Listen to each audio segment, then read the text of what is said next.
ಜನ ಟೈರ್ಗೆಲ್ಲ ಬೆಂಕಿ ಹಚ್ಚಿ ನನ್ನ ವಿರುದ್ಧ ಪ್ರತಿಭಟನೆ ಮಾಡ್ತಾ ಇದ್ರು. ಒಂದು ದೊಡ್ಡ ಜಿಲ್ಲೆಯ ಜನರನ್ನ ನನ್ನ ವಿರುದ್ಧ ಎತ್ತಿ ಕಟ್ಟುವ ಪ್ರಯತ್ನಗಳು ನಡೆದಿತ್ತು ಎಂದು ನಟ wrapper Chandan Shetty shocking statement ಕೊಟ್ಟಿದ್ದಾರೆ. ಚಂದನ್ ಶೆಟ್ಟಿ ಈ ಹೆಸರು ಸಿನಿ ಮಂದಿಗೆ ಚಿರಪರಿಚಿತ. ಬಿಗ್ ಬಾಸ್ ಗೆದ್ದ ನಂತರವಂತೂ ಚಂದನ್ ಶೆಟ್ಟಿಯವರ ಗೆಲುವಿನ ಗ್ರಾಫ್ ಬೇರೆಯೇ ಹಂತಕ್ಕೆ ತಲುಪಿತ್ತು.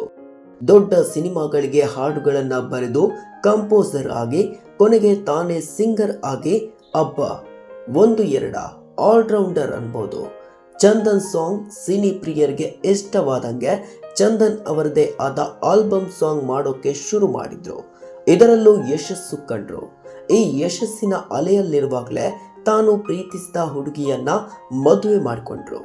ಮದುವೆ ನಂತರ ದಂಪತಿ ಒಟ್ಟಾಗಿ ರೀಲ್ಸ್ ಮಾಡಿ ಸಾಮಾಜಿಕ ಜಾಲತಾಣಗಳಲ್ಲಿ ಅಪ್ಲೋಡ್ ಮಾಡೋದು, ವಿದೇಶ ಪ್ರಯಾಣ, ಸಿಂಗಿಂಗ್ ಹೀಗೆ ಒಬ್ಬರನ್ನೊಬ್ಬರು ಬಿಟ್ಟಿರಲಾರದಷ್ಟು ನಂಟು ಬೆಳೆದಿತ್ತು.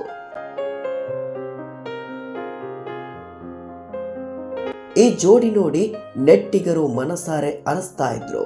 ಆದ್ರೆ ಅದ್ಯಾವ ಕಣ್ಣು ಬಿತ್ತೋ ಏನೋ, ಇಬ್ಬರ ನಡುವೆ ಡಿವೋರ್ಸ್ ಎಂಬ ಪಿಶಾಚಿ ಒಕ್ಕರಿಸಿತ್ತು. ಅಭಿಮಾನಿಗಳಿಗೆ ಶಾಕಿಂಗ್ ಅನಿಸ್ಬಿಡ್ತು. ಇನ್ನೊಂದೆಡೆ ಸಾಂಗ್ನಲ್ಲಿ ಆದ ವಿವಾದ ಚಂದನ್ ಶಕ್ತಿನ ಕುಗ್ಗುವಂತೆ ಮಾಡಿತ್ತು. ಈ ಎಲ್ಲ ವೇದನೆಗಳನ್ನ ಚಂದನ್ ಒಂದೊಂದಾಗಿ ಬಿಚ್ಚಿಟ್ಟಿದ್ದಾರೆ. ರ್ಯಾಪಿಡ್ ರಶ್ಮಿ ಯೂಟ್ಯೂಬ್ ಚಾನೆಲ್ಗೆ ನೀಡಿದ ಪಾಡ್ಕಾಸ್ಟ್ ನಲ್ಲಿ ಚಂದನ್ ತಮ್ಮ ಜೀವನದಲ್ಲಾದ ಕಹಿ ಘಟನೆಗಳನ್ನ ತೆರೆದಿಟ್ಟಿದ್ದಾರೆ. ಚಂದನ್ ಸಕ್ಸಸ್ ನಲ್ಲಿರುವಾಗಲೇ ತಿಳಿದೋ ತಿಳಿಯದೇನೋ ಅವರಿಂದ ಕೆಲವೊಂದು ತಪ್ಪುಗಳು ನಡೆದಿತ್ತು. ಇದು ಎಷ್ಟರ ಮಟ್ಟಿಗೆ ಹೋಗಿತ್ತು ಅಂದ್ರೆ ಇಡೀ ರಾಜ್ಯದಾದ್ಯಂತ ಪ್ರತಿಭಟನೆಗಳು ಕೂಡ ನಡೆದಿತ್ತು. ವಿವಾದದ ಬಗ್ಗೆ ಮಾತನಾಡಿದ ಅವರು, ಕಾಂಟ್ರವರ್ಸಿಗಳನ್ನ ಕೂಲ್ ಆಗಿ ಹ್ಯಾಂಡಲ್ ಮಾಡ್ತೇನೆ. ಯಾಕಂದ್ರೆ ನಾನು ಯಾವಾಗಲೂ ಗೊತ್ತಿದ್ದು ತಪ್ಪು ಮಾಡಲ್ಲ. ಕೆಲವೊಂದು ನನ್ನಿಂದ ಮಿಸ್ಟೇಕ್ ಆಗಿದೆ. ಕೆಲವೊಂದು ವಿಷಯಗಳ ಬಗ್ಗೆ ನನಗೆ ಸ್ವಲ್ಪನೂ ಐಡಿಯಾ ಇರಲಿಲ್ಲ. ಇದು ಕಾಂಟ್ರವರ್ಸಿ ಆಗುತ್ತೆ ಅಂತ ಎಂದು ಬೇಸರ ವ್ಯಕ್ತಪಡಿಸಿದ್ದಾರೆ. ಗಾಂಜಾ ಹಾಡುವಂತ ಮಾಡಿದ್ದೆ ಸಿನಿಮಾಗೋಸ್ಕರ, ಅದನ್ನ ಬ್ಯಾನ್ ಮಾಡಿದ್ರು. ಇದು ಕಾಂಟ್ರವರ್ಸಿ ಆಯಿತು. ಆಮೇಲೆ ಸ್ಟೇಜ್ ಮೇಲೆ ಪ್ರಪೋಸ್ ಮಾಡಿದ್ದು, ಗೌರ್ಮೆಂಟ್ ಸ್ಟೇಜ್ನ ವೈಯಕ್ತಿಕ ವಿಚಾರಕ್ಕೆ ಬಳಸಿಕೊಂಡ್ರು ಅಂತ. ಆದ್ರೆ ಈ ಬಗ್ಗೆ ನನಗೆ ಐಡಿಯಾನೇ ಇರಲಿಲ್ಲ. ನಾನು ಸ್ಟೇಜ್ ಮೇಲೆ ಪ್ರಪೋಸ್ ಮಾಡೋದು ದೊಡ್ಡದಾಗುತ್ತೆ ಅಂತ, ಇಷ್ಟು ಕೆಟ್ಟದಾಗಿ ಬಿಂಬಿಸುತ್ತೆ ಅಂತ ನಾನು ಅಂದ್ಕೊಂಡಿರಲಿಲ್ಲ. ಆದ್ರೆ ಇಂತಹ ಕಾಂಟ್ರವರ್ಸಿಗಳಿಂದ ಒಂದೆಡೆ ಬೇಸರ ಆದ್ರೂ ಮತ್ತಷ್ಟು ಸ್ಟ್ರಾಂಗ್ ಆದೆ ಅಂತ ಚಂದನ್ ಹೇಳಿದ್ದಾರೆ. ಇನ್ನು ಕೋಲುಮಂಡೆ ಸಾಂಗ್ ವಿವಾದದ ಬಗ್ಗೆ ಚಂದನ್ ಬೇಸರ ವ್ಯಕ್ತಪಡಿಸಿದ್ದಾರೆ. ಕೋಲುಮಂಡೆ ಸಾಂಗ್ ನ ಡಿಲೀಟ್ ಮಾಡಿಸಿದ್ರು, ಆದ್ರೆ ಲಿರಿಕಲಿ ವಿಡಿಯೋ ಇದೆ. ಇನ್ನೊಂದೆಡೆ ಪರ್ಸನಲ್ ಲೈಫ್ಗೆ ಕಾಂಟ್ರವರ್ಸಿ ಆದ್ರೆ ಅದನ್ನ ಸುಲಭವಾಗಿ ಹ್ಯಾಂಡಲ್ ಮಾಡಬಹುದು. ಆದ್ರೆ ಕೋಲುಮಂಡೆ ಕಾಂಟ್ರವರ್ಸಿ ಆದಾಗ ನ್ಯೂಸ್ ಚಾನೆಲ್ನಲ್ಲಿ ನನ್ನ ವಿರುದ್ಧ ನ್ಯೂಸ್ ಬರ್ತಾ ಇತ್ತು. ಭುಗಿಲೆದ್ದ ಆಕ್ರೋಶ, ಟೈರ್ಗೆ ಬೆಂಕಿ ಹಚ್ಚಿ ಪ್ರತಿಭಟನೆ ಅಂತ. ಇದು ಸುಲಭ ಅಲ್ಲ. ಯಾಕಂದ್ರೆ ಒಂದು ದೊಡ್ಡ ಜಿಲ್ಲೆಯ ಜನರನ್ನ ನನ್ನ ಮೇಲೆ ಎತ್ತಿ ಕಟ್ಟುವ ಪ್ರಯತ್ನ ನಡೆದಿತ್ತು. ಆದ್ರೆ ಅವತ್ತು ಅಲ್ಲಿ ಏನೂ ನಡೆದಿರಲಿಲ್ಲ.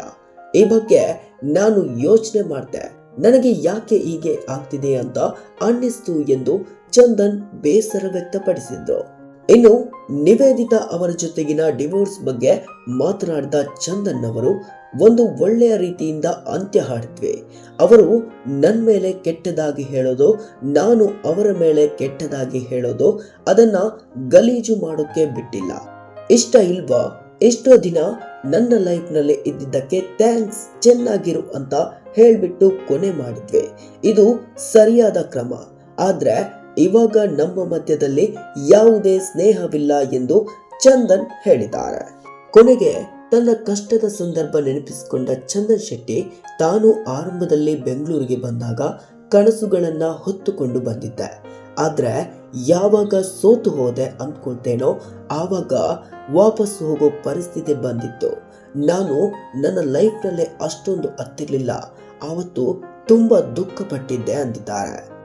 ಮುಂದಿನ ಲೈಫ್ ಪಾರ್ಟ್ನರ್ ಬಗ್ಗೆ ಕೇಳಿದಾಗ, ನನ್ನ ಲೈಫ್ಗೆ ಯಾರು ಸೆಟ್ ಆಗ್ತಾರೋ ನೋಡ್ಕೊಂಡು ಮುಂದಿನ ಡಿಸಿಷನ್ ತೆಗುತ್ತೇನೆ ಅಂತಿದ್ದಾರೆ.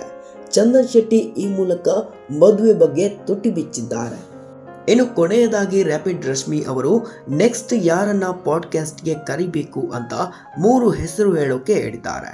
ಆಗ ಚಂದನ್ ಶೆಟ್ಟಿ, ರಕ್ಷಿತ್ ಶೆಟ್ಟಿ, ರಿಷಬ್ ಶೆಟ್ಟಿ ಹಾಗೂ ಸಿಎಂ ಡಿ.ಕೆ. ಶಿವಕುಮಾರ್ ಅವರ ಹೆಸರನ್ನ ಹೇಳಿದ್ದಾರೆ. ಡಿ.ಕೆ. ಶಿವಕುಮಾರ್ ಅವರನ್ನ ಇತ್ತೀಚೆಗೆ ಭೇಟಿಯಾಗಿದ್ದ ಬೇರೆಯವರೆಲ್ಲ ಹೇಳಿದಾಗ ಅವರ ಬಗ್ಗೆ ಬೇರೆ ಒಪಿನಿಯನ್ ಫಾರ್ಮ್ ಆಗಿತ್ತು. ಯಾವಾಗ ತಾನೇ ಪರ್ಸನಲ್ ಆಗಿ ಮೀಟ್ ಆದ ಆವಾಗ ಎಲ್ಲವೂ ಬದಲಾಯಿತು. ತುಂಬಾ ಒಳ್ಳೆಯ ವ್ಯಕ್ತಿ ಅವರು ಎಂದು ಸಿಎಂ ಡಿ.ಕೆ. ಶಿವಕುಮಾರ್ ಬಗ್ಗೆ ಚಂದನ್ ಶೆಟ್ಟಿ ಮೆಚ್ಚುಗೆ ವ್ಯಕ್ತಪಡಿಸಿದ್ದಾರೆ.